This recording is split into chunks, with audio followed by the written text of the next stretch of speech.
এখন রাত বাজে 4টা আর আমি ঘুমাচ্ছিলাম। হঠাৎ করে একটা দুঃস্বপ্ন আসলো যে আমার প্রিয় মানুষটা আমার থেকে দূরে চলে যাচ্ছে। অলরেডি কিন্তু সে আমার থেকে অনেক দূরে চলে গেছে, তারপরে স্বপ্নের মধ্যেও সে আসতেছে।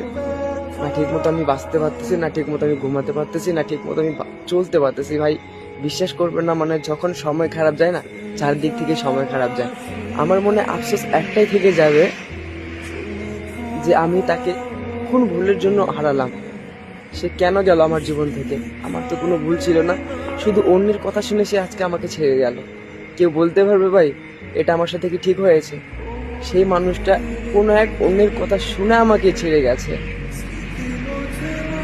বিশ্বাস করো, আমি জানি না তুমি আমার এই ভিডিওটা কোনোদিনও দেখবে কি দেখবে না, তবে একটাই কথা বলবো তোমাকে, দিন শেষে তোমার জীবনটাকে আমি না নষ্ট করতে আসিনি, তোমার জীবনটাকে আমি সুন্দর করে সাজাতে এসেছিলাম। তোমার সাথে সারাটা জীবন থাকতে চেয়েছিলাম।